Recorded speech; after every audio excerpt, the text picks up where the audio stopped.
hello. Hello, Haunted Heart.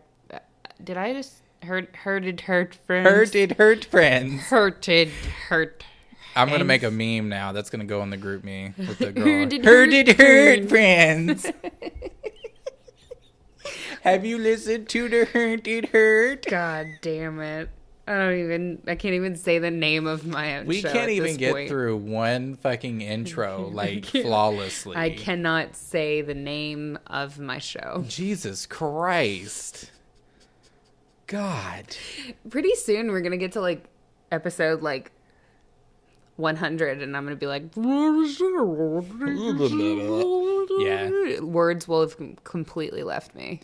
Episode 100 is just radio silence. Instead of stuttering and it'll be like what's that book that it'll be like The Yellow Wallpaper, that short story where it starts out and everything's fine and then progressively the protagonist goes insane, and so by the end of it they're just completely nuts.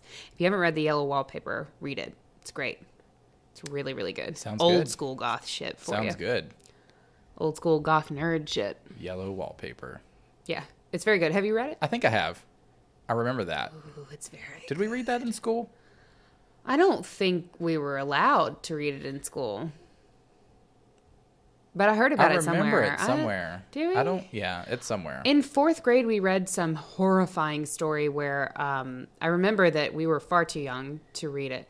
But it was like this terrifying story where this guy checks in at this bed and breakfast. And he notices that, there are people hanging out in the lobby just chilling. And, there's a guy in a rocking chair. And there are these people playing checkers. And, everything's chill. And, the person who runs the B&B is a little weird. And he's like, that's a little strange, but everything's probably fine. And then later, I think that morning or later that night, he's served some tea. And it tastes faintly of almonds. And, the taste of almonds is a big hint for cyanide poisoning. Ooh, yeah. And then he realizes in his last few moments of lucidity before he succumbs to cyanide poisoning that all the people that he saw earlier were, stuffed. And the B&B person had been killing guests and stuffing them. Nice. Yeah. We were far too young for that shit. And people wonder why I'm fucked up now. Blame it all on the U.S. education system. All of it. On them fucking outdated textbooks that we had because we went to school in a poor county. That is one of the things that I liked most about the textbooks was I liked going back and to the front, when you used to write, who owned the book for that year. Yeah. And, seeing who owned the book before me. Yeah. Even though I wouldn't know their names, I'm just like, what's your history? What are you about? Yeah. Who are you? I still like doing that in the thrift store with, books where nothing delights me more than buying a book from the thrift store that somebody donated from their personal collection or whatever, and it has their name in it. So every new book that I get, I write my name and the year that I got it in it. Oh, I love finding shit written in books. Yeah, I like finding plane tickets in there. I found a bus ticket one time that was cool. Yeah, it irks the shit out of my mother that I write in books, but they're books, not Bibles, people. Come on. Well. Speaking of Bibles, I think that leads us in. We actually have a podlight. Podlight? A podlight. I'm not mad at it. Podlight? That was actually an accident. Spot pod. Spod. Spodlight. We have a spodlight. I don't know. I don't hate it. We have a podlight. We have a podlight today. So we have some friends over at I Got the Hell Out, and it's actually a really, really, really cool podcast. Spoiler alert, she did. Yeah, she did.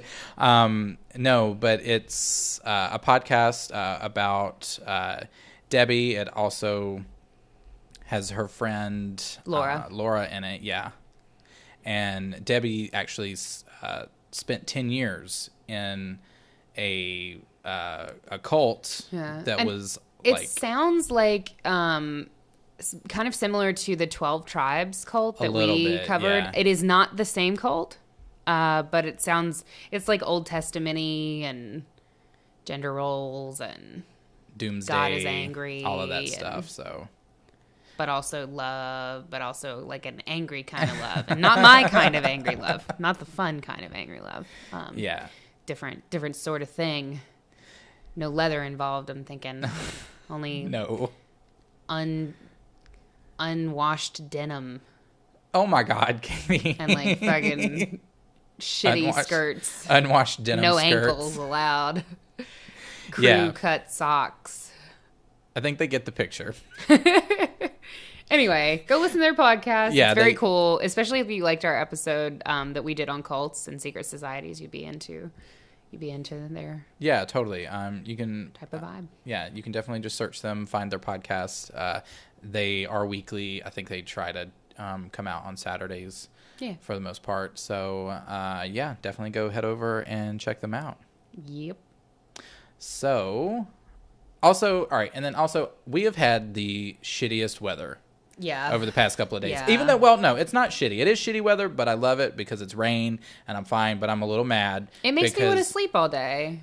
Yeah, I'm fine with that. But I can't sleep all day. I can. Ugh. Because on days like tonight where I have to go in late, I can sleep all day and it's rainy and it's fine. So, but I'm a little mad because Rob Zombie and Marilyn Manson canceled their concert due to the crazy rain. And I'm a little pissed off. And so are a bunch of other people. They canceled due to the rain? Yeah, man. Where were they coming? Jiffy Loop Live. I was literally just there last night. Were you really?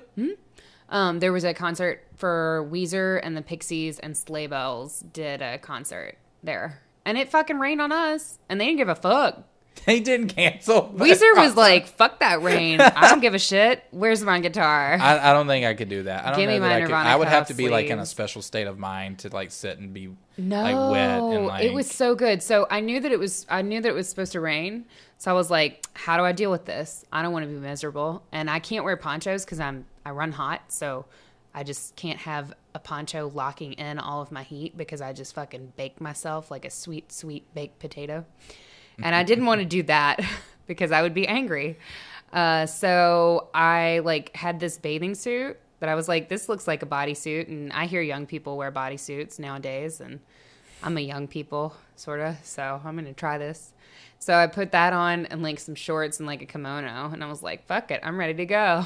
And it actually worked out really well because it started monsoon fucking pouring as soon as we got there. And so I was like, I'm prepared. And I just like took my shorts off and didn't give a fuck about anything. And we actually had seats, but we moved back to the lawn because I was making people uncomfortable dancing in front of them in my bathing suit. So we moved to the lawn where everybody was much higher. And I danced in the rain and the mud under the full moon and just fucking... So you were just all kinds of like creepy, like not creepy, but like fucking mystical, like 100%, like witch, like dancing under the full moon, mother of all witches, realness. Witch for mother you. realness. Yeah. That's what was going on. Yes, I love that. Yep. I love witch Katie, mother. the witch mother. Witch mother. If you want to add Witch a little, mother. if you want to add a little LGBT twist Witch to it. mother. Witch mother. If it's a Friday night, girl. The house of witch. Yes, the house of witch. Actually, I love that. Can that be my thing? Can I have that? Yeah, you can have it, man. I wanna start the house of witch. House of witch. Yeah, I want that. But no, it was very cool. I think it's really fucking funny that Weezer was like, "Fuck it, we'll play it. We don't give a fuck." And Marilyn Manson was like, "Oh, rain." It was maybe pouring a little bit heavier. It probably though, was the a lot other worse. day. No shade to Marilyn Manson. No, I think Which it is was cool. no, because that was the night. That was the day. It was like pouring, and it had rained like Forever. all day. Yeah. It was probably just like the whole coast because the way Yeah. that is like the lawn slopes into the seats. So if it's like a crazy amount of rain, it just isn't safe. Yeah. I mean, there were drunk people falling all over at the Weezer concert too. So to the drunk girl who tried to kiss me, not into that. Without Not when you're drunk. consent. I'm into consent. I'm into consent, baby. When you don't know where you are and you can't fucking stand up, you can't consent. Nope. So Nope. But thanks for trying to dance. Appreciate it. It was that vibe you were giving off, No, man. there was that girl, and then there was another. She was totally fucking lost. God bless her. Her friends had fucking abandoned her annoying ass, and that was terrible. She Hope was in she's some not a polka dot listener. shorts. I mean, no, she seemed like a sweet. I don't know. She wasn't very coherent. But she wandered off. She was drunk and falling around all over the place, but she seemed like a sweet girl. I mean, she really did, though. I mean, but all drunk girls are mostly sweet, except for the ones who get loud and mad. But no, then another person that we did not know came up and like put an arm around my neck, and you know how I am about that shit. Yeah. Y'all know I don't fuck with shit like that. I have a true crime podcast. Do not fucking come up to me in the darkness and slip a fucking arm around my neck. No, ma'am. But I was like, this is okay. This appears to be a friendly arm. Appears. Yeah. Don't they all? But it was just some drunk girl who was like, I've never even heard of Weezer, but we're here. And I was like, that's cool, girl. Like, it's fine. I don't know where the fuck I am, It's but fine. I'm here, bitch. Yes. I mean, she was having a great time. I was like, you should probably come up to somebody who's like freaking out and knows all the words and just talk over all the songs. That's great. Cool. Awesome. Have fun. So, I think it's time that we dive in and give the kids what they're hungry for. So I like that. I like that pun. Yeah. A little bit of hungry for a little bit of human. Yeah. A little human meat. A little bit of Little meat human up on these sushi. bones. Little human stew going on. I think that we would be particularly good candidates for cannibalism. Listen, I'm going to tell you what. If the situation arose where I needed to eat someone in order to survive, i.e. Donner Party. Yeah? Would you eat me? Would you eat me? If you were dead, well, If I was no. already dead. Would you? Well, no. But I mean, if you had died, I felt like I would. I would be cool with that. Like, Yeah. And I'd be cool if you did the same. Yeah. No, I would. This is why we're friends, y'all. If I had already died, like, no harm, no foul, dude. Just go ahead. I mean, fine. if I need, I mean, You know. it is what it is. Make sure I'm not floating around in there still, but other than that. Yeah. I mean, I'd smack you a couple of times. Yeah. Hey, Yeah. girl, Hey. you awake? There actually was a crazy story about a guy who he wanted to be eaten, or he made tacos out of himself. Oh. I just remembered this. I'm so mad that I didn't like research. Yeah. So he had his leg amputated for some reason. Like he had gotten it was damaged somehow. Yeah, he got in a motorcycle crash that like damaged his foot beyond repair, and so the doctor like had to amputate it, and he asked if he could keep it, and they actually let him, which is fucking ridiculous. And then he like 3 weeks later, he cooked his foot and like made it into tacos and fed it to 10 of his friends. Ooh. Fajita tacos made from his severed leg. Foot or leg? Leg. I think it was leg. So they let him Mostly keep foot, his but whole leg? I think. Hold on. I don't Okay, know so how much leg it was. Let me get this wrapped up for you. That was this year, dude. I think. No, there's also an instance. No, that was 2 years ago. That was 2016.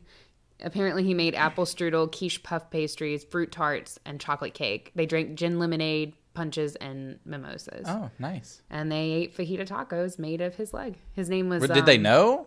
Or no? Yes. They did know. Yeah, they did know. I think it would be Oh. illegal if they didn't know. But they did know, and so then it was fine. It was July 2016. Well, I like mean, 2 if years there's ago. consent.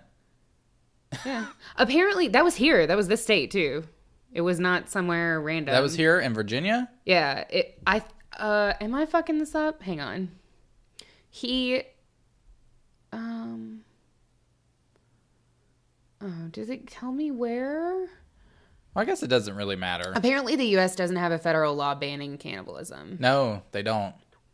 There's laws against murder, buying, and selling human meat, but if you, like, feed your own body to people, I don't think you can. But then there was that case of that guy in Poland where he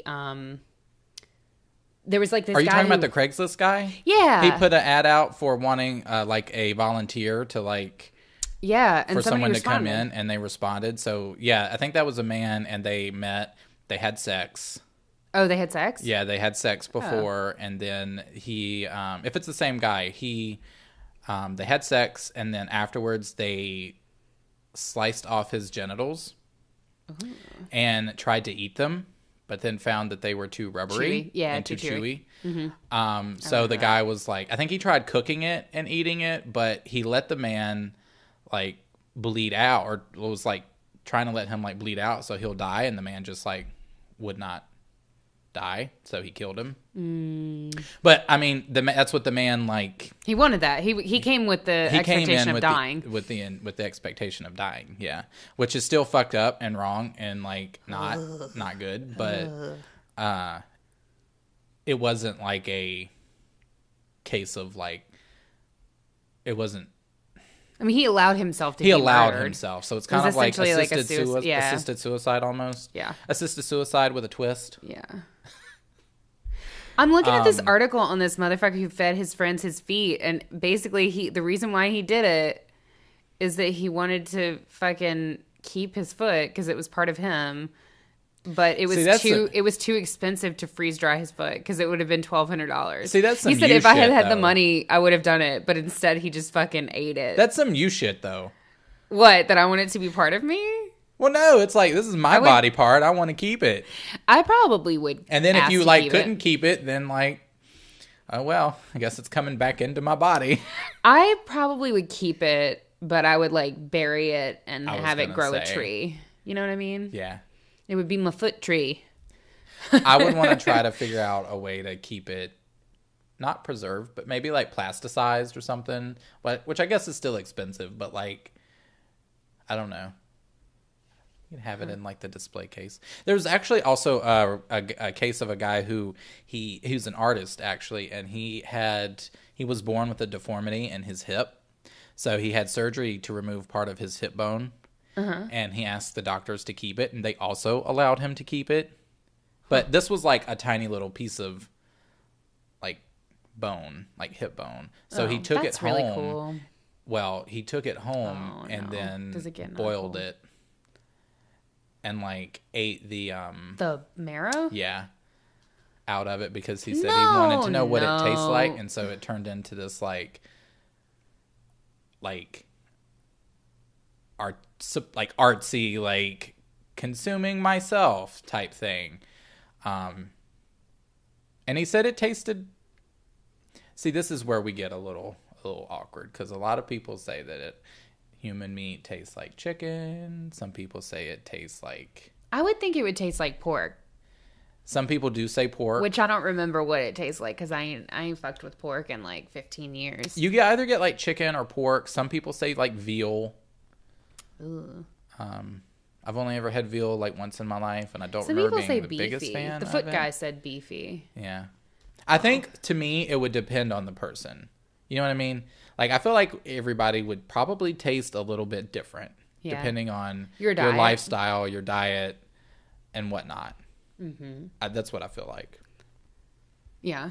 I mean, I agree. I mean, I would technically, taste depending on like- how we want to define cannibalism, people What would I do taste taste like? different. Probably fucking pizza with pineapple and olives on it. Both of us fucking would. Yeah. We're The just Haunted Heart special, bitch. Extra Definitely, cheese, pineapple, definitely. and some black olives on that bitch. I think we would So- taste good. There's actually, but see, the only thing is that, like, you can catch some like nasty things. From People are eating fucking meat. disgusting. Right. People So, are 100% disgusting. There's actually a thing called like the cannibal's disease. Is it like mad cow, but for people? Kind of. It's kind of like mad cow disease in animals. So, it's like there's this brain disease. It's like a very rare, like it's neurodegenerative. That's a big word. Yes, it is. That's a big word for a podcast. But the pathogens called prions affect proteins in the brain, which causes your brain damage, and it essentially causes your brain to become like a sponge. Ew. So it becomes spongy. Ew. And it's pretty progressive, typically always fatal. And so what happens is, like, in the case of, like, you get some tribes that, like, or some people that consume the flesh of others because it's, like, ritualistic or symbolic in some sort of way. But there are instances where people have done that and ate other members and then catch this disease, and they eventually lose, like, all control of, like, bodily functions because their brain, you know, it's neurodegenerative, so it's just destroying them, and that's because of, you know, fucking eating other people that have this disease. Yeah. So it sounds exactly like mad cow in cows. Yeah. Because I think that mad cow either spreads or was created when some cow ate another cow. Yeah. Maybe that's true. I don't fucking know. I have no sources for it whatsoever. If you want sources, you're in the wrong place, friend. Yeah, I would believe that you would get sick from eating people. But cannibalism actually has been around forever, like since we've been around. Go figure. Yep. But like, well, since probably before we were around, because cannibalism has been seen in animals too. But one of the interesting ones that I had seen, like examples of ritualistic cannibalism, was the Gimi tribe, or it could also be the Jimi tribe. They're in Papua New Guinea. Apparently, like for this particular tribe, the mother figure is depicted as a punishing deity, and they attribute problems like male impotence, lack of milk in new mothers, and female infertility to the mother robbing vital energy from the dead, which leaves less for the living. So accordingly, their practice of cannibalism, it's basically a female ritual where the women eat the bodies of their own children, husbands, and parents as a way to counteract the life-draining powers of the mother deity. Got it. So the mother, like, consumes of their witch her mother. Children. And, yeah, the witch mother. Exactly. But, you know, I'm not into eating people. Mm-mm. I'm a little into consuming them, but not eating them. Does that make sense? Yeah. A really good film to watch is actually, I don't know if you've ever seen it, Cannibal Holocaust. Have you ever seen it or heard of it? I've heard about it, but I don't think I've seen it. That's my film recommendation for the episode is Cannibal Holocaust. It's pretty well known, I feel like. It was made like in the early 80s, I believe, late 70s, early 80s. But it's an Italian horror film, so you know it's good. Mm-hmm. But it was actually, it's kind of like in the same vein of like the Green Inferno that came out recently, but definitely like hella better. The only thing is that they actually, like, in the film, they actually showed like real live like abuse of animals, which is not cool. Okay. No. And it was actually, it's still banned, I feel like, in a couple of countries, but when it first was released, the director was actually like investigated because they thought that he like actually killed people. I think I've heard about that. Yeah. Like that controversy. Yeah. I wonder. But it was kind of like, yeah. So it's a pretty cool film to watch, minus like the slaughtering of animals on film, for film. Yeah. Not cool. But it was done in like a flashback, like found footage type. So it's kind of like definitely a precursor to like when we talk about the Blair Witch, like that came later. Huh. So I definitely recommend trying it out. It is not for everybody. It is very gory. But like we're talking about cannibalism here. So as a side note, before we get into what we're talking about, like if you're not into like gore or like, because there are some like pretty disgusting things that we're going to be talking about. Yeah. So just fair warning now. Yeah. We probably should have warned you about that before we talked about the guy who fed his foot to his friends. But I don't think that's unfortunately, his, it's not all so lighthearted and consensual Yeah, it's not. So and alive. And I also feel like that's on a different level than what we're probably going to be going into. So That's true. So here's Turn Back Now. Maybe not the best thing to listen to on your lunch break. Turn Back Now. Or maybe the best thing to listen to or on your lunch break. Maybe. Potentially. This is true. So who's going first? Am I going first? You go first. Okay.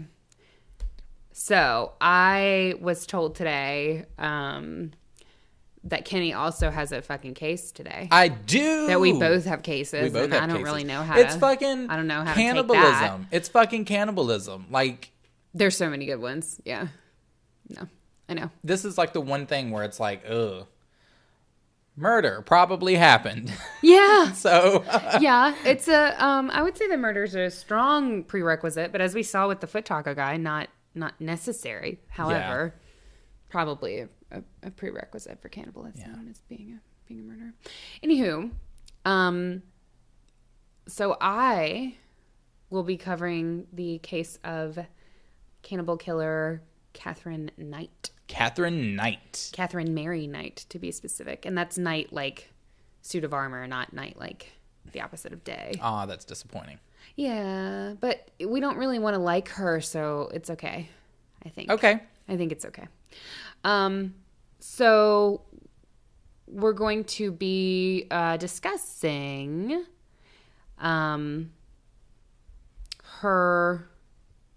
crime. I found out about this case from a really, really, really cool show, which is now my fucking favorite. I actually found it in connection with our topic last week, because last week we talked about Australia. But there is actually a show called Crimes That Shook Australia, and it's an Australian true crime series that came out in 2014.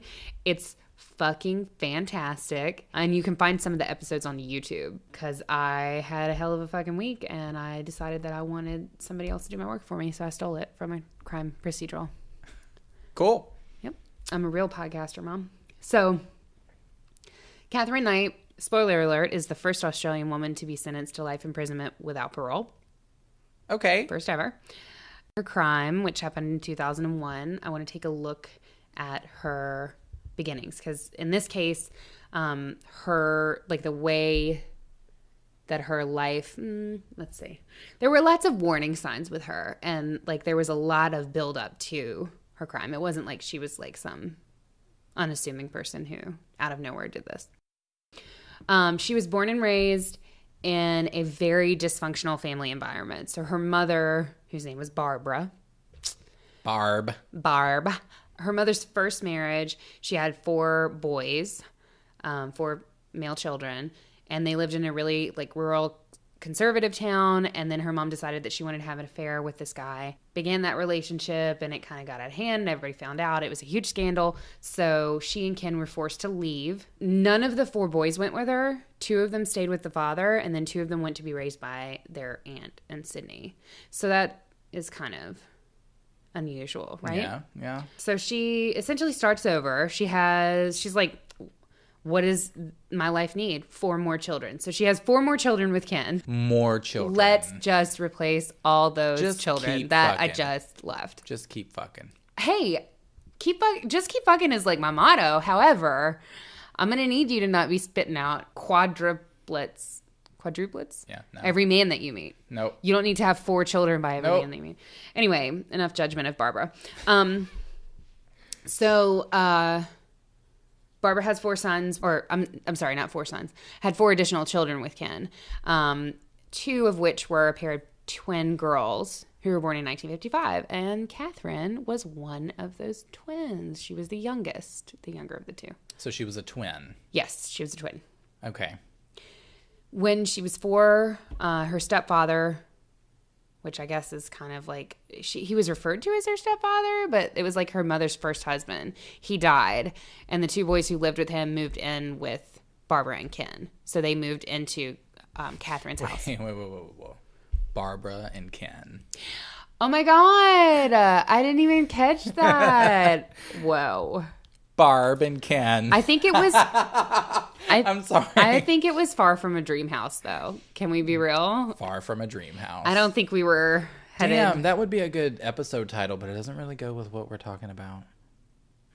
I don't know. Far From a Dream House. Far From a Dream The life House. and times of Barb and me. Ken. Anywho, so Barb and Ken inherit these two boys. And apparently Ken was an alcoholic who used a lot of violence and intimidation to like straight up rape Barbara. Oh, sorry. It's set up to... No, you cannot fucking be laughing. I was just... Now I can't get plastic Ken out of my Plastic head. alcoholic Ken. Plastic alcoholic. Who's like, just "Fuck drunk my Ken life." who fucking hates Barbie. And Oh my God. okay, all right. We're a good. sitcom. Serious. It's a sitcom on Adult Swim. Anywho, apparently he was like he was a real motherfucker. Like, he was a piece of shit. He used to supposedly rape Catherine's mom up to 10 times a day, Ugh. which was crazy.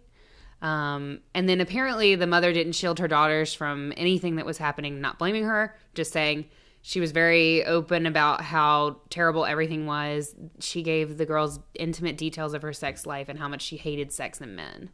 So from a very early age, Catherine Knight was kind of introduced to man-hating from very, very early on. That's important. Apparently, later on in life, when Catherine went to her mother and talked about how one of her partners wanted to take part in a particular sex act that she didn't want to perform, I have no idea what it was. They wouldn't tell me. Barbara told her to just Anal. put up with it and stop complaining. It was anal. It might have been. It probably was. But apparently her mom just gave her the advice of putting up with it and stop complaining, which is not cool. Yeah, not winning any Mom of the Year awards, really. No. Catherine claims that she was frequently sexually assaulted by members of her family, though importantly not by her father.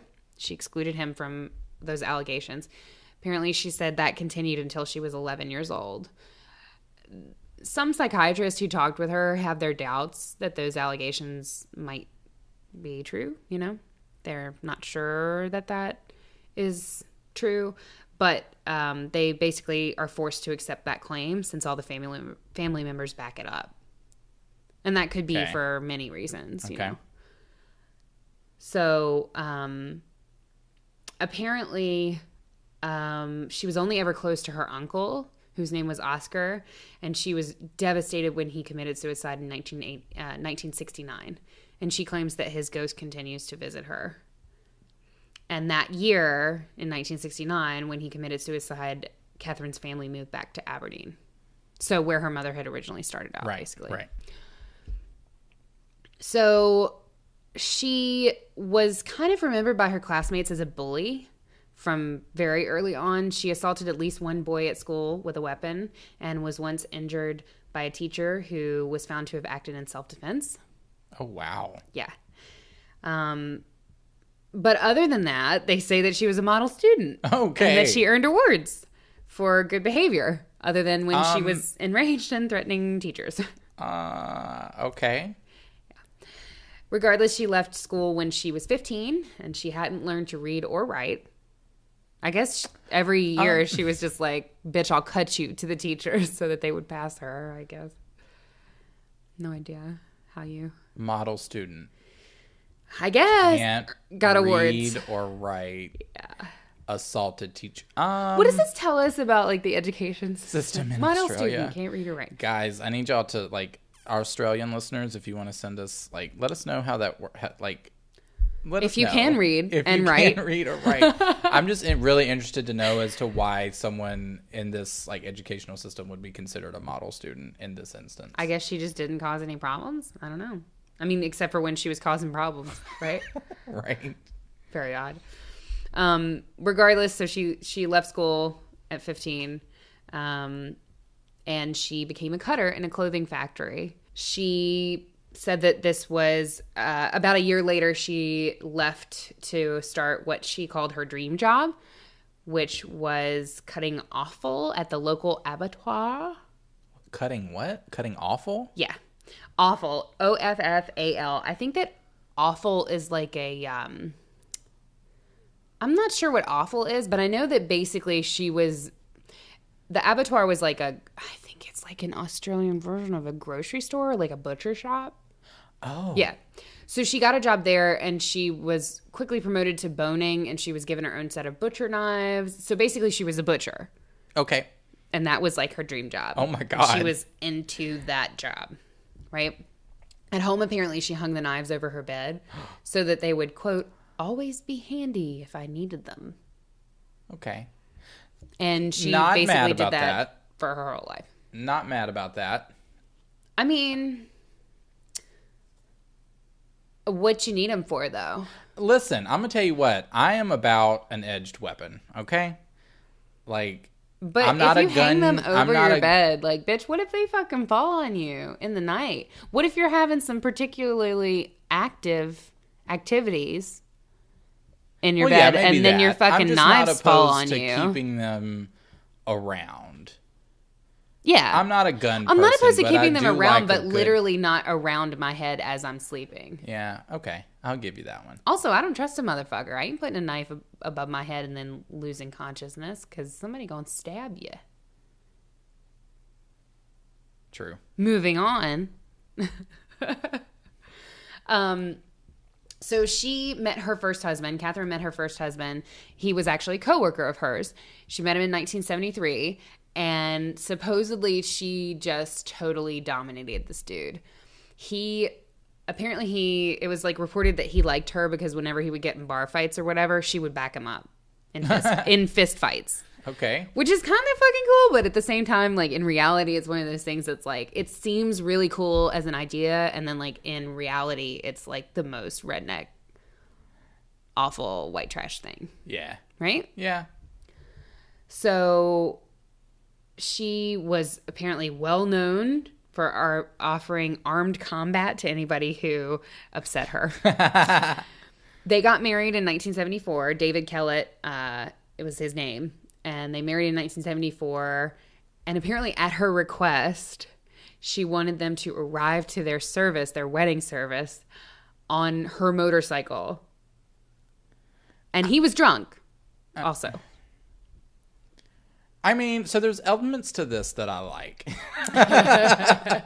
I think what you're seeing is like a Lady Gaga music video. And in reality, what we had was like backwoods white trash. See, I'm just imagining realness. like Lady Gaga style, like riding in on the motorcycle in Judas with like. Yeah. Like, I think your mistake is that you're seeing her as like really hot when in reality it wasn't not. quite. It was, it was, I mean, you can Google it. Up to you. I mean, I guess people have different tastes. But apparently on their wedding day, Barbara, Catherine's mother, had some advice for the groom-to-be. Oh, God. So she Here sidles up comes to Mom him. of the Year. She sidles up to him on his wedding day, maybe takes his hand gently, maybe leans in, and she says, all of this is a direct quote, "You better watch out. You better watch this one or she'll fucking kill you. Stir her up the wrong way or do the wrong thing and you're fucked. Don't ever think of playing up on her, cheating on her. She'll fucking kill you." Well, End quote. again, there's elements to this that I like. So, I appreciate. I also feel like you could potentially say that to like my I would say future that. husband. I would say that to. I would literally say that to anybody. I appreciate the candor. Candor. Kenny's like, let me just bookmark this. Let me take that quote down. Thank you. I just like it. Except For it your would wedding probably day? no. It would it'd be more like we will both kill you. Fuck with her. You're fucking with me. We will kill you. Intense stare. Intense stare. All right. Can I get anybody any drinks? Would you like some punch? Have a beautiful rest of your life. Hope it's very long. No. Apparently, later that night, on their wedding night, Catherine tried to strangle him. Later, she explained that it was just because he fell asleep after only having sex 3 times. Whoa. part of me is like, girl. Go ahead and say it. I mean, I There are I elements understand to this your that you frustration. like. But at the same time, if you strangle him, you ain't never having sex with him again, True, baby. True. Like, it's Like, just, he doesn't like me anymore. Why? He only fucked me 3 times. What? Yep. No. Baby, he didn't have nothing else to give. Like, I'm Yeah. surprised he went 3. Yeah. Shit. I hope that he had Gatorade. He probably passed the fuck out. Damn, honey, she was riding a wet noodle at some point. Fuck. Oh, no. Yeah. So apparently, the wedding night set the tone for the marriage. It proved to be particularly violent. And there were like all kinds of like crazy shit that happened. She hit him across the back of the head with a frying pan because he had arrived home late from a darts competition after he reached the finals in said competition. So that man was triumphant about his darts competition. Hit him in the head with a frying pan. Mm-hmm. She said you might have reached the finals of the competition, but your ass was late. Damn. Yeah. Who were you fucking at this competition? She was jealous. God, maybe. Because he wasn't hitting that bullseye. He was hitting some other one. Well, apparently, funny that you would bring that up. Oh, did he? This Fuck. dumbass man. No. Apparently, not victim blaming, just saying, if she is going to fucking strangle you because you only fucked her 3 times, you probably shouldn't cheat on her, baby. Just get the divorce first and then figure the rest of it out after. Not even get the fucking divorce. Like, that's, you pull some damn, like, you fake your death. Fake your death. You pull, what's that movie with Sandra Bullock? Is it Sandra Bullock? Oh, yeah, Sleeping with the Enemy? Yeah, you I pull love some that fucking sleeping with the movie. enemy shit and you get the fuck out. You start you a new life with a new man With a or new woman man. or man, Or man. whoever. Apparently, shortly after the birth of their first child, David left her for another woman and he moved to Queensland. God. Sorry The for you, next man. day, Catherine was seen pushing her brand new baby down the main street of the town, and she was violently throwing the baby carriage from side to side. She was admitted to the hospital in Tamworth, where she was diagnosed with postnatal depression, and she spent a couple weeks recovering there. But no worries. Right after being released, she placed her 2-month-old baby on a railway line shortly before a train was due to come through. She stole a fucking axe, went into town, and threatened to kill several people.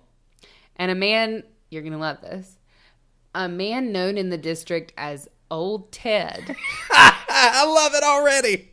Oh, Ted. Old Ted, and that's in quotes, Old Ted, was apparently foraging near the railway line, and so he found the baby and rescued her before the train came through. Apparently, it was like only minutes before the train passed, but I don't know how true that is. It sounds like Old Ted made that shit up. But God bless him. Glad he was there hunter-gathering. Yeah. So that he could save this infant. And later that day, Knight was arrested and taken to the hospital again. But apparently recovered. She signed herself out the next day. And they let her do that. Wow. After placing a baby on a railroad track. They didn't give her the baby back, did they? I think they may have. I'm That's some pretty shit. sure. I think that one was left open-ended. Like, I don't know if we know what happened to the I hope old Ted kept it. And now you're mine, baby. She was a girl. I hope old Ted kept that baby and raised it and taught it foraging skills and never hurt it ever. Yeah. Yeah. And then that, cried and then on the, its the wedding baby was day. actually the girl from Your Next. Oh my God. That would be fucking amazing. I wish you well, old Ted. So a couple days later, following that incident, Catherine slashed the face of a woman with one of her knives and demanded that the woman drive her to Queensland so that she could find David Kellett. Oh, fuck. The woman escaped after they stopped at the gas station. God bless you. Good job. But by the time the police had gotten there, Catherine had taken a young boy hostage and was threatening him with her knife. The police were able to disarm her. They attacked her with brooms, apparently. This fucking story has everything. The police attack her with brooms and disarm her. And then they admit her to another hospital, another psychiatric hospital. She told the nurses there that she had intended to kill the mechanic at the service station because he had repaired her, David Kellett's car. And so that allowed him to leave. And then she was going to kill both her husband and his mother when she arrived in Queensland. His mother for having him. I guess. If we follow the line of logic, I guess. When police informed him of the incident, he left his girlfriend and moved to Aberdeen with his mother to support Catherine Knight. What? So he found out that she did all that fucking crazy shit. And he was like, baby, I guess you do love me. I'm sorry. Oh my God. This is like and quintessential redneck. Back. Baby, I'm sorry. No, but usually that shit is like, you know, your man is acting some bullshit. And so you go a little bit of Carrie Underwood and you fucking bust his windows out of his truck while he's at the local saloon getting half in the bag, shooting pool with the big titted hooker that's like the one in town that everybody's smashed. That's my character, by the way. Yeah. And then, so I can say that. And then, you know, he realizes that he actually does love you, despite the fact that you have done thousands of dollars of damage to his personal property. And then he doesn't press charges. And you ride off into the sunset together. Got it. Unfortunately, that's not how it went for Catherine and David. Catherine was released from this particular psychiatric hospital in August of 1976. And she was released into the care of her mother-in-law and David Kellett. So she actually went to live with him and his mom, who she wanted to fucking kill with knives. They moved to Woodridge, which is a suburb of Brisbane, where she got a job at the meatworks as a butcher. In 1980, David had another daughter with this woman. And in 1984, she decided that she was going to leave him. Oh. She worked through it, girl. Okay. So she left him and moved in with her parents in Aberdeen. And then she rented a house like in a nearby suburb of Aberdeen. Well, see, now that sounds healthy. Yeah. She moved back to her town. So it's so interesting how much Aberdeen plays into the story. And they kind of get into it on Crimes That Shook Australia. Like, they profile the town really well.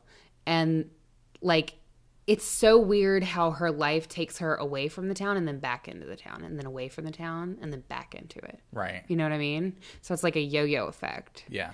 And when she moved back there, she got a job at that same abattoir that she was working at before as a butcher. But then apparently she injured her back like the next year and went on disability. Okay. So, anywho, then she had a couple other relationships. She got with this guy named David Saunders, who was a miner, and he moved in with her and her daughters. But then she was like really jealous of him. Oh. And they had a yo-yo relationship where, so, you know, they would fight, they would break up, he would go away, she would beg him to return. And in 1987, she cut the throat of his 2-month-old dingo pup in front of him for no more reason than as an example of what would happen if he ever did have an affair. Okay, now. And then she knocked him unconscious with a frying pan. Now, if we're trying to teach somebody something, you probably don't want to knock his ass out right after you teach him the lesson, right? He probably gonna have some memory loss. Yeah. I don't. Are we talking like a good frying pan, like a seasoned, I'm imagining it's cast iron. I mean, it's Australia, so like I'm feeling like it's pretty hardy to survive. Why does she have to hurt the damn dog? Yeah, it was very sad. I should have probably given a warning about that. Sorry, animal abuse. We gave a warning on top. We gave it gets abuse messy. warnings. Yeah, it gets messy. So then in 1988, apparently he stayed with her after that, because in 1988 she gave birth to their third daughter, and they like bought a house, and she decorated the house with animal skins, skulls, horns, rusty animal traps, leather jackets, old boots, machetes, rakes, and pitchforks. So there are elements to this that I like. Right? Like when we started that list, I was like, "Ooh, girl, I'm feeling like the animal skins and the skulls and the horns, and especially like I'm not mad. the rusty traps and the leather jackets I'm not and mad. the old boots." But then we get to like machetes, rakes, and pitchforks, and I'm like, "Okay, Yeah, I mean, no. maybe not a rake though. That seems weird to me." A rake. Apparently, no space was left uncovered. Like it was like to an obsessive degree. Apparently, she had another argument with this David Saunders guy where she hit him in the face with an iron before stabbing him in the stomach with a pair of scissors. And then apparently he left for a little while, came back, and she had cut up all his clothes and stuff. You know, the usual. With a little bit of extra Australian vibe. He eventually, like, I think he just left. And then he returned to see his daughter. And then she reported him to the police that he was going to, like, come be abusive or whatever. That he was going to be abusive. Yeah, and they actually, like, gave her the Australian equivalent of a separation order. Like, or what is that called? Restraining order. Restraining order. Against him. Yeah, they actually, like, honored that. Girl, fine with me. I mean... I wonder if she threatened the police with, like, a fucking frying pan, too. This woman, I mean, and this is the point of the story where I feel like I really should tell you guys that, like, you know, I mean, even she could find love, so if you're single... Bitch. It's, you know... A lot of the people Catherine Knight can find love. A lot of the fucking people that we cover have significant others, and I'm just like, you know what? There's hope for single people out there. There is. Get your Tinder, get your Grindr, go at it. So in 1990, after David Saunders left, she became pregnant by her 43-year-old former coworker at the abattoir, John Chillingworth. And she gave birth the following year to a boy who she named Eric. Damn, all these kids. I can't keep up with all these kids. I am way too There's a afraid baby of on childbirth. a railroad. You got another kid. Another daughter. There's another one. Another child with David Saunders. Damn. Yeah. Yep. So I think the boy is her fourth child. And apparently he moved in with her. Their relationship lasted about 3 years before she left him for another man who she had had an affair with. Fuck. And this man was John Price. So John Charles Thomas Price, you know it ain't good because I didn't say his whole name. He was a father of 3 when he met Catherine Knight. More kids. Yeah. Apparently, everybody described him as a terrific bloke. And he had had a marriage that ended in 1998. He was well aware of Catherine's violent reputation. And despite that, I guess he really liked her. He said that his kids really liked her. He was making a lot of money working in the local mines, so he was a miner.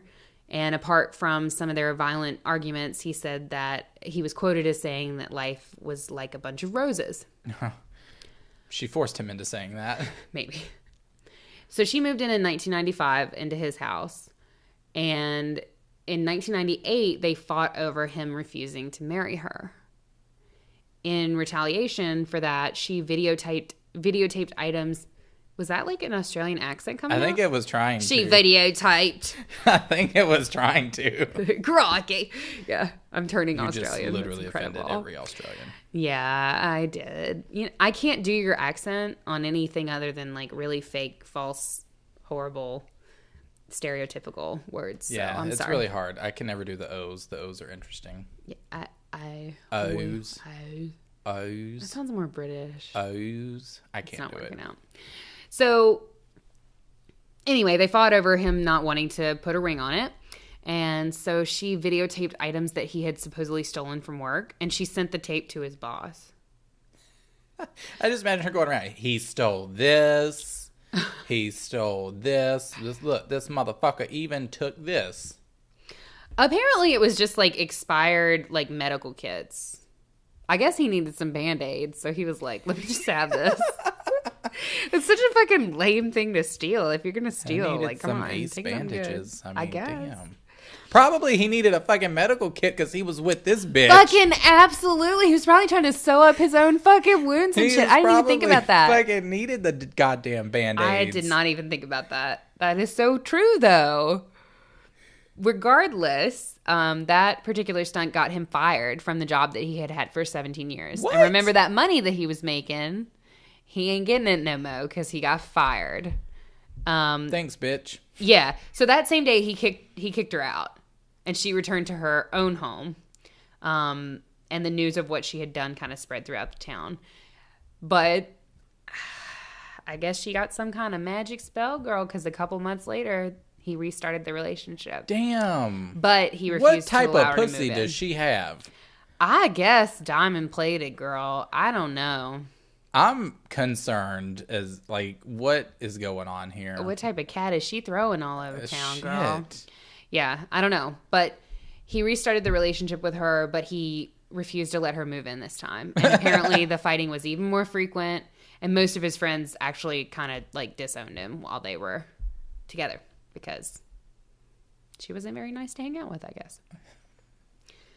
In February of 2000, now we're kind of zeroing in, a series of assaults on Price culminated with Catherine Knight stabbing him in the chest. Apparently that was the last straw for him, being stabbed in the fucking chest.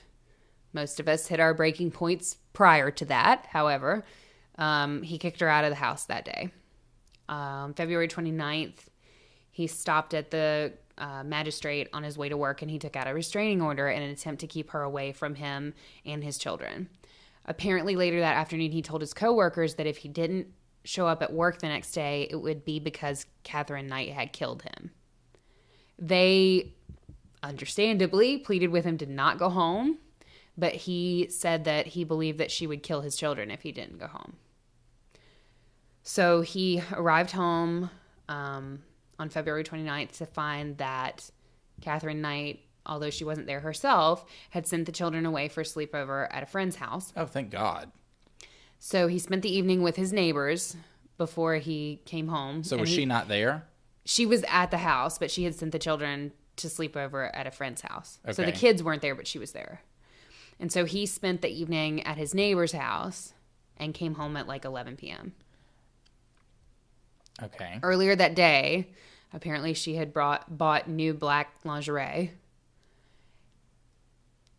And he had videotaped all her children, or she had videotaped all her children while making comments, which have since been interpreted as like a will of sorts. Like she was going to die. Okay. So she like videotaped the kids and was talking about like what her, I guess her will and testament or whatever, like an oral will and testament.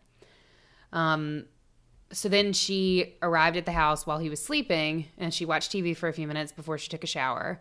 And then she woke him up and they had sex. And then he fell asleep. Now, don't ever want to victim blame anybody. But if you have a fucking crazy ass ex, do not fuck them. Do not. It is always a bad idea. It is 100% of the time a bad idea to fuck your ex if your ex is crazy. I totally understand, like, makeup sex is great and everything, but, like, don't fuck with that, you guys. Because there are so many stories of, like, crazy people that just brings them in closer. And then they get mad when you reject them again. Right. Do not do that. So at 6 a.m. the next day, the neighbor got concerned because his car was still in his driveway and he didn't like leave to go to work or anything. And apparently he was very like diligent about that.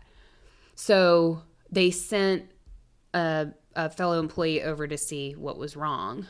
Both the neighbor and the worker tried knocking on Price's bedroom window to wake him, but then they alerted police after they noticed blood on the front door of the house. Police arrived at 8 a.m. They broke down the back door. They found his body, and they found Catherine Knight comatose from having taken a bunch of pills, some type of pill. She had apparently stabbed Price with a butcher's knife while he was sleeping, and according to the blood evidence, he woke up and tried to turn the light on before attempting escape while Catherine chased him through the house. He managed to open the front door, so that's how the blood got on the front door. And he actually got outside, but he either stumbled back inside or was dragged back into the hallway where he died as a result of blood loss. I feel like she probably jerked his ass back inside. Maybe, yeah. So later that night, she went to Aberdeen and she went into town and withdrew $1,000 from his ATM account. And his autopsy revealed that he had been stabbed 37 times. Fuck. In the front and the back of his body, and a lot of the wounds got his vital organs. Yeah. So now we get to the really gruesome part. That was the murder part, and it was really bad. But now it's really, really bad. So if the gory details bother you guys, this is it. Several hours after he died, Catherine Knight skinned John Price and hung the pelt, that was the word that was used, from a meat hook right above the living room. And there was actually a guy on the special that said he was a policeman, and when he entered the room, he thought that it was like a boho bead curtain type. Oh my God. Yeah. That's awful. He didn't realize what it was at first because your mind doesn't automatically I guess go if she there. had all these other animal skins and shit Right. hanging up everywhere, it would probably blend in. So they didn't realize that that's what it was until he touched it, and then he realized that's what it was. Then she decapitated him, and she cooked parts of his body, and she served it with baked potato, pumpkin, beetroot, zucchini, cabbage, yellow squash, and gravy. Okay, there are elements of this that I like. No, you're not allowed to say this now. All the vegetables. Baked potatoes, Vegetarianism. The pumpkin. Okay. Okay, Not the head, decapitated head. Okay, Nah, and not there. Human flesh. Not there. So she served it on the dinner table at 2 different settings, and she put notes beside each plate. Any guess what the notes said? Were they nameplates? They were the names of his children. So she set plates for his Is it children bad that on the dinner table with his name on them. Is it bad that I guessed that? What does that say? I don't know. I'm worried about you. God. It says that we've been doing this podcast too long. Apparently a third meal was thrown onto the back lawn, and it suggested that was kind of weird, right? And it suggested that she cooked that one for herself, and she had tried to eat it but couldn't get through it, and then threw it out on the backyard. Okay. She claims that she has no memory of anything, but it's speculated that might be a thing. So where did the head go, right? Yeah. Into the crock pot with a bunch of veggies, apparently. Yep. That is awful.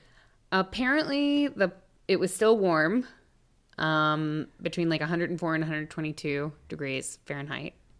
And that indicated that it had been cooked in the early morning. Sometime later, Catherine had arranged the body with the left arm draped over an empty soft drink bottle and the legs crossed. Apparently, this was supposed to be, in court it came out that, this was an act of defilement that was supposed to demonstrate her contempt for him. She had apparently left a note on top of him, and it was blood-stained and covered with small pieces of flesh.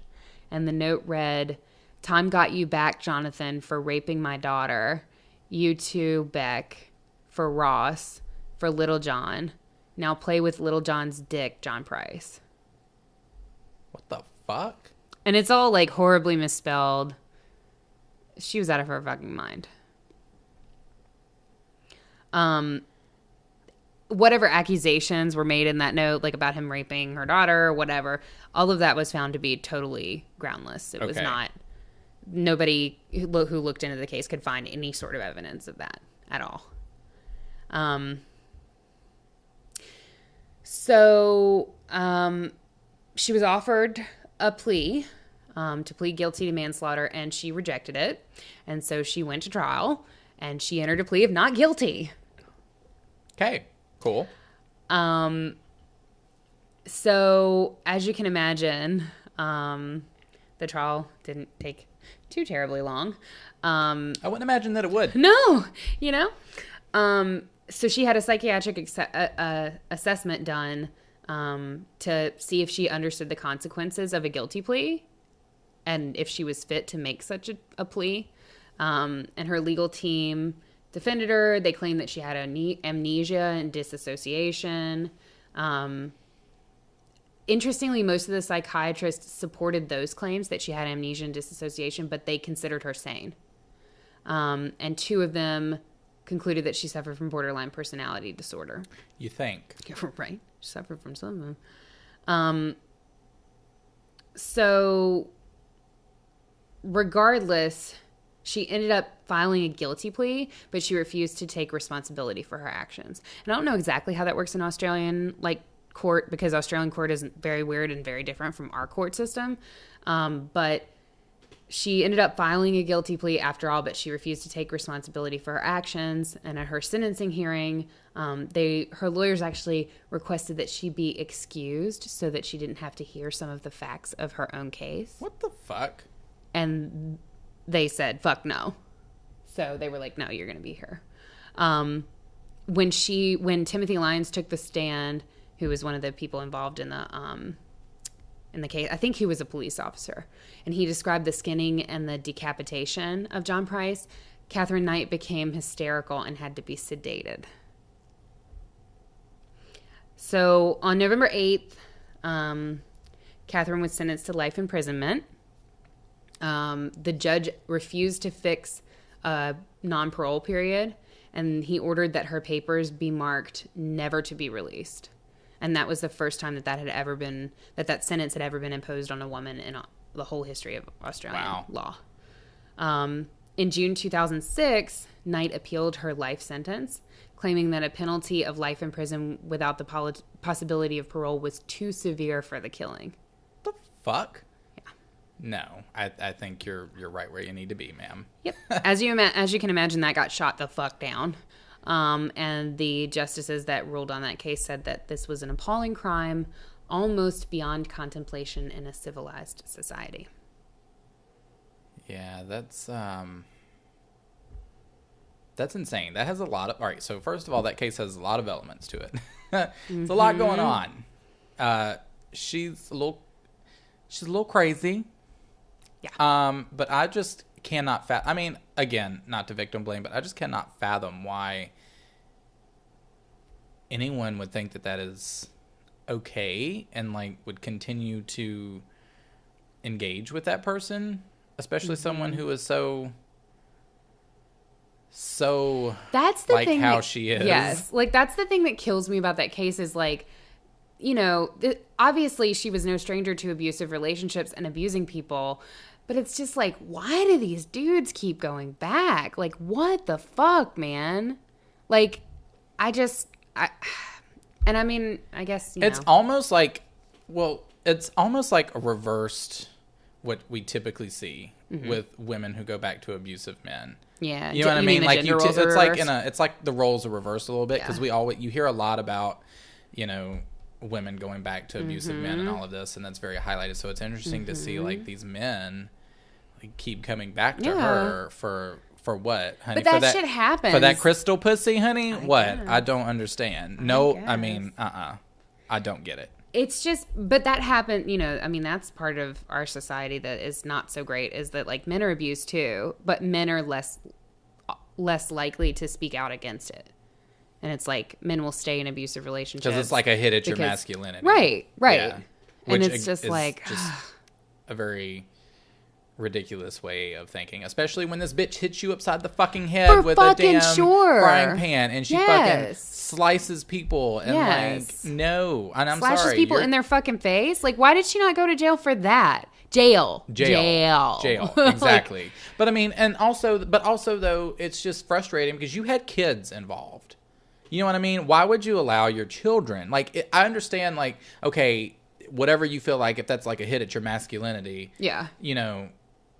Be that as it may, you have kids. This bitch is not right. well. And those have got to come first. Right. I don't like, I just don't understand that personally. Like I said, not to victim blame anybody or anybody that is like struggling, we don't because know it what can be hard yeah, to get we out don't- of those relationships. Yes. Like, there are so many other elements, but I just know for me personally, like, you're not coming for my fucking kids. If you are a threat Yeah. to them, like, Yeah. no. Yeah. No. It's crazy. I mean, the fact that she didn't get locked up for all the shit that she did. Right. She should have been in jail. Yeah. Yep. 100%. So that's, well, all right. So that's my case. that's your bitch. case. All right. Why don't you bring your case? My first murder case. I'm so excited. I wish I had bought you a cake. I don't typically do murder. Well, yeah.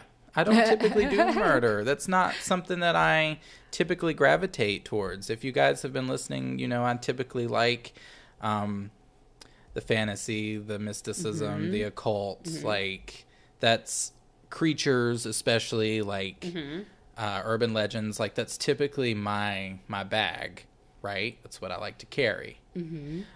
So this is new for me. So bear with me. Little did Kenny know that his segment would be sliced and diced like a teen girl in a bad 80s slasher.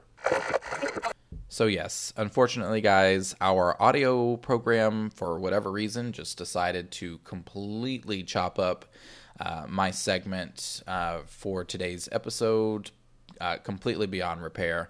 Not quite sure why. So what I'm going to do is I'm going to probably upload something to the Facebook group, so that way I can talk about it there, and you guys can hear my first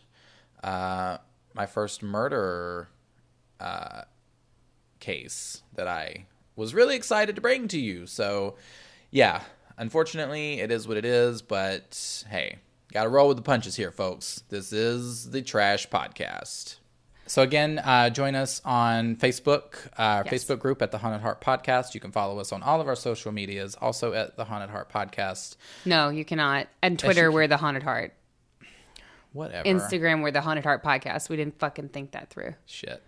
Email us at thehauntedheartpodcast@gmail.com. Send us any type of bullshit that you want to send us. Yes. Anything that you want us to mention on the show or talk about. Like, Yep. we love listener submitted shit. So Yep, and on our Send it to Facebook us. group, we are starting our Haunted Heart book club. So if you want to join that, please do. We are starting by reading The House of Leaves. So you can join our Facebook group, read up on that, and you can catch the details there. Yes. We're really excited for that. Yep. And yeah, we're really excited to get involved with that with you guys. we're going to see how that fucking goes. That book is supposed to be a fucking trash fire. So Yep. it's perfect for us, I guess. Yep. Check out our Patreon. You can subscribe there, get some cool shit. We will be posting. We've got some plans there for some more things that we will be posting for you guys. And yeah, I think that's it. so I guess it's time to sign off. All right. All right, You guys. ready? You ready? You ready? Are we ready? Are we ready? All right. 1, 2. 3. Until next time. Stay spooky.